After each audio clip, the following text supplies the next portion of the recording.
Hi there, it's Guangjun again, and today I want to show you some variations on dovetail joinery, some techniques to make your dovetailing a bit easier at home, specifically for projects like the tissue box, where you might find that it's a bit difficult to cut dovetails at home with heavy chiseling. So you also see me using a prototype kit that we're working on, which is a kind of a reduced size version, and it is actually made from a stump, and it will help you to reduce the chiseling noise in your home environment.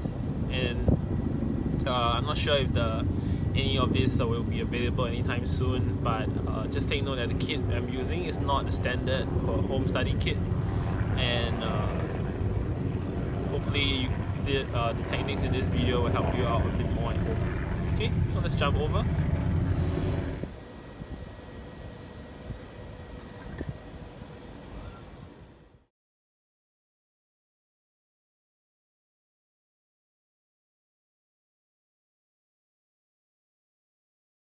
So the first thing you're gonna do is just measure out the board thickness, and then you want to transfer the marking .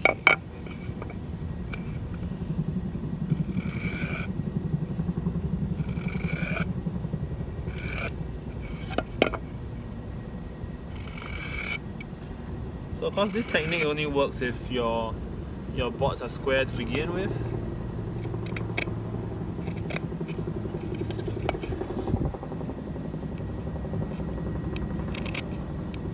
So only for the tail board that we're going to mark the side. Okay. And for the pin board, we're just going to mark the two faces. So don't try and mark all the way in one shot. Just do a couple of scribes so that you don't have to take the material so much. You can see I have a bit of a crack in the wood here, so this is just practice, so I'll try and avoid that if I can, try and waste it out, but it might cause a bit of a problem in the process, so we'll see how that turns out. Okay, so the part that this is going to be the pin board. We're going to have half pins here, and then after that we're going to saw out the waist. So the first thing you want to do is to lock the piece in with a wedge. So grab your wedge and just wedge it in. Okay, you want to make sure your wedge is not in the way of the cut.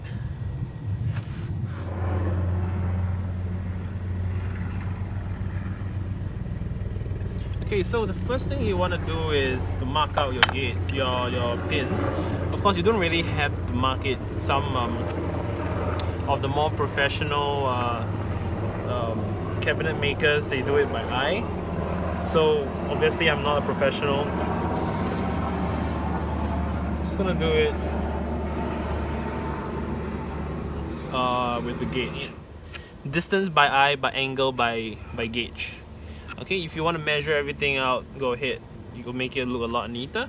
But for today's demonstration, it's more about the cutting than anything else. So I'm gonna grab my hacksaw here. Okay, we're gonna cut down to the line.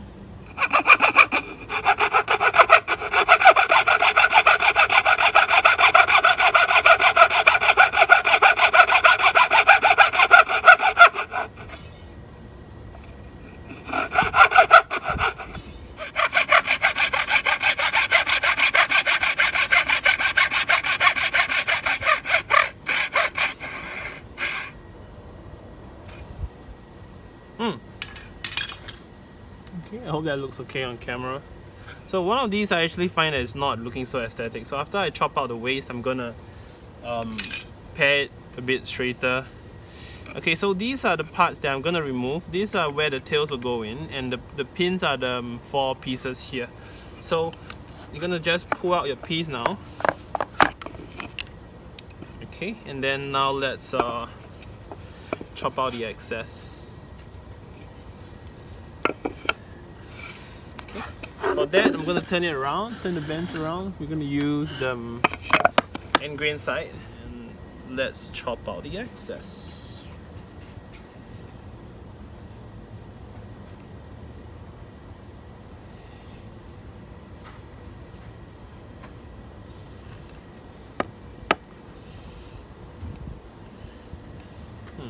Can't really see here. I'm gonna put it. We're gonna chop out the relief from over here first, and then we're gonna chop out the entire tail from the other end coming in. Okay.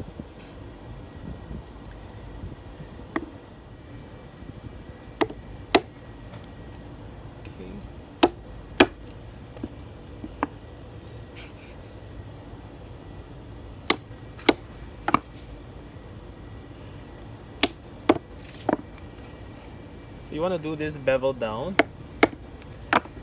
so that your board doesn't travel as much.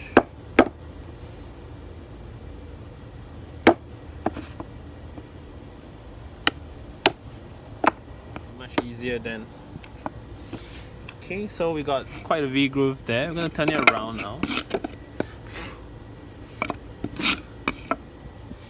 And then you repeat the same process on this side.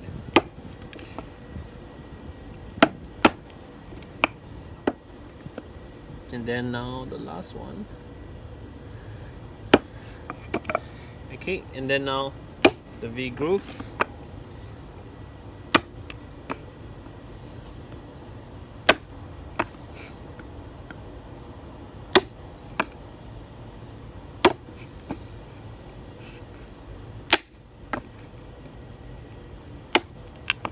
Okay, and now I'm going to release the waste, the excess. You're gonna put it back in the V groove along the line where you cut it, okay, and just go straight down that.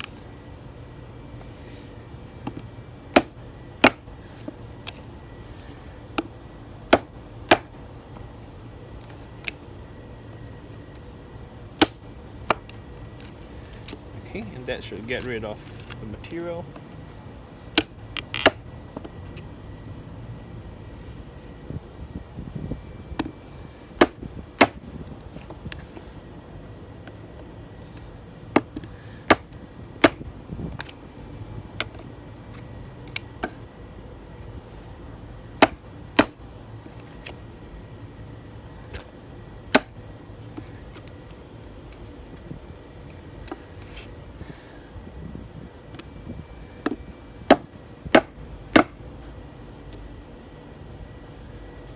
Then on this side,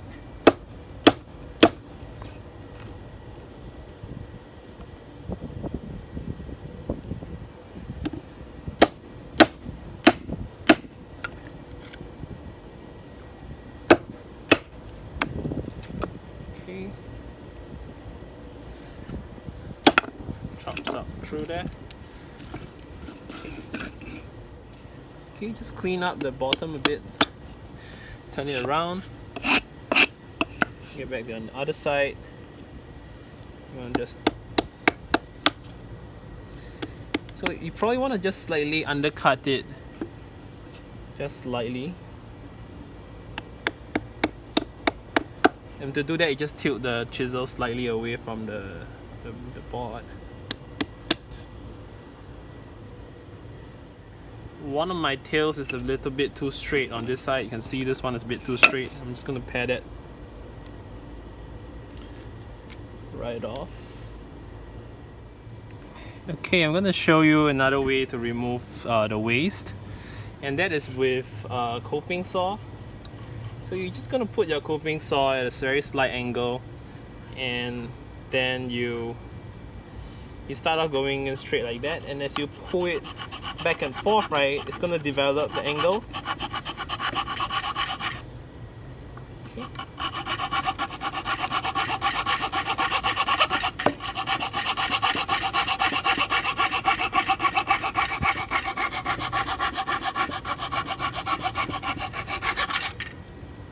Okay, you want to make sure that your saw rotates through the full angle in this direction.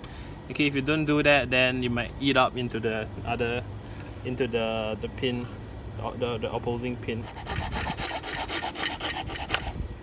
Okay, so this is a great way for you to remove the waste when you're at home and you want it to be really quiet. And then after that, you can, when you come back in with the chisel, there's no more material blocking you from this side, and therefore the chop will be much easier. It's going to show you that right now. Okay.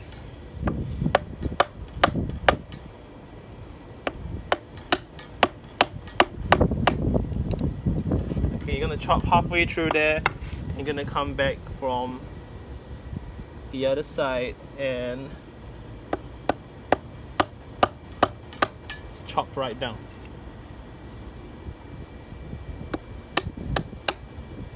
Okay, and this is going to make your work much easier, especially if you're doing it at home and the chisel will not have such a hard time getting through all the material. That cleaned up. So I'm gonna use this to scribe out the other side of it.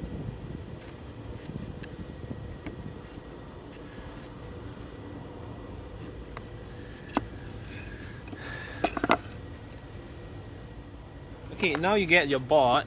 Okay, and this is the bit that is a bit tricky. So remember, this is the dovetail, this is the pin board. Okay, you want to make sure that it's a wedge that's opening up wider in this direction. Okay, and this will be the side that it comes in from. So that goes down like this. Okay. In fact, I'm going to turn it around to the Tauta side so that you can see it. Okay, and this is another trick that I learned from Frank Klausz's video. So Frank Klausz has actually the better video for this. So if you really want to learn how to do dovetails, please don't watch this video. I'm just trying to show you guys how to do it on the home kit. Okay, if you want to learn it from the pros, learn it from the pros. Okay, and what he teaches in this video is he actually marks the dovetails from the back like this, from the inside of the drawer.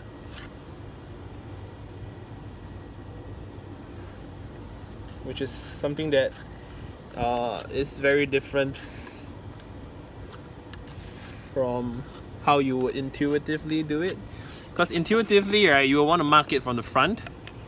And you find that when you do that, you can't actually see whether you have reached the back of the thing or not. Okay, and you got it all marked out. You can see the lines here. Okay, so we're gonna go and cut it now.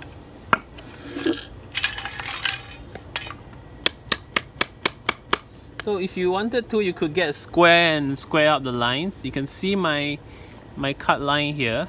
Okay, if you wanted to, you could get a square and just draw a square line. But I don't actually have my square here with me, so I'm just gonna cut it directly with by eye, and hopefully that's square enough. Okay, you're gonna cut as close to the line as possible.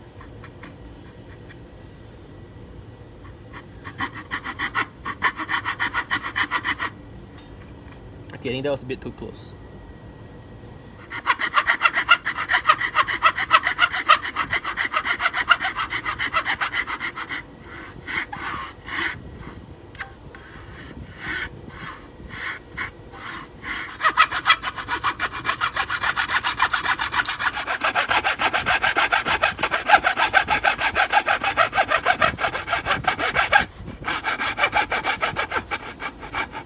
Turn it on the side like this,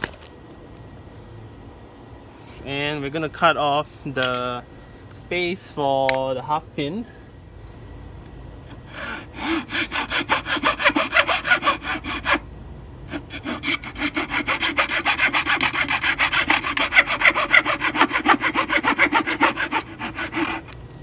All right.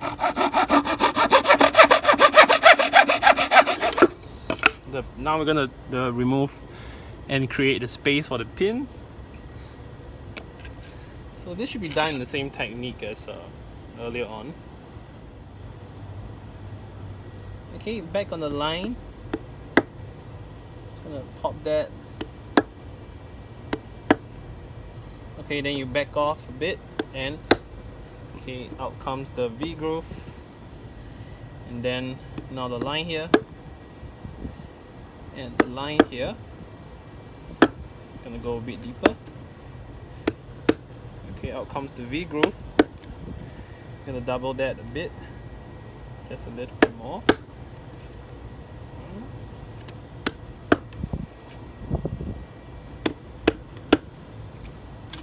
Okay.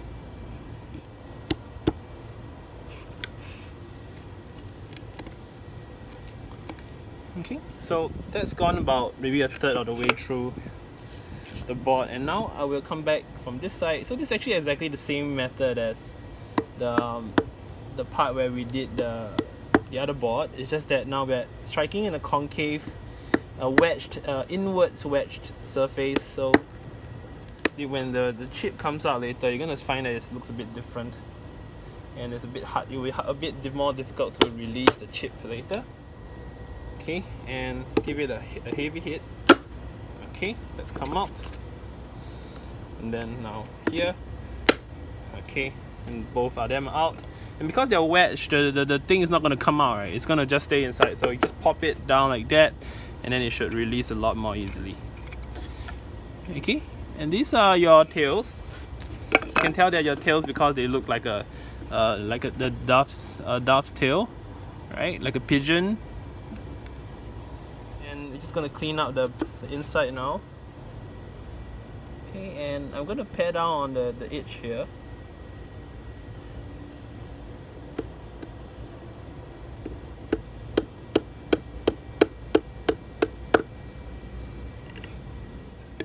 Okay, you want to check down the floor and see if it's flat.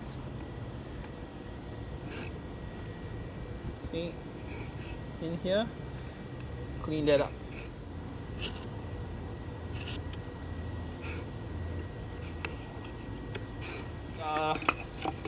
It's almost done. Okay, so they're supposed to go together, and I can sort of see a slight fit. Oh, I think it will actually go right in.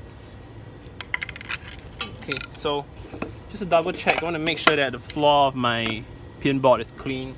I'm going to take a chisel and just clean up. Okay, and that seems to work. Okay, we're going to try and fit it together, and let's hope it works on the first time.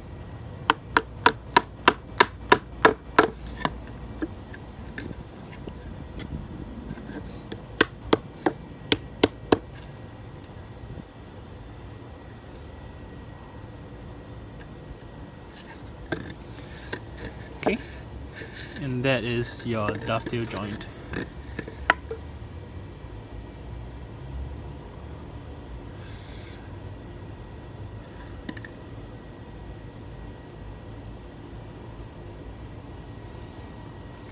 Okay, still a bit messy. I'm gonna clean it up a bit so that it looks a bit nicer on the camera. So just take a chisel. If a plane, that will work also, but if you only have a chisel, this will also work. Okay, just want to pare off the excess. So there's two philosophies to this. Some people like to make it a bit recessed and you plane off the front, or you can make the pins higher so that you can plane off the pins. I prefer the pin method because it's a lot of work to remove the entire face here. To remove most of the pencil marks.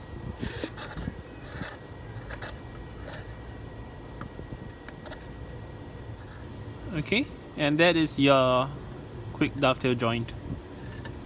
Okay, so obviously you can see quite a number of flaws here. I'm going to point out some things here.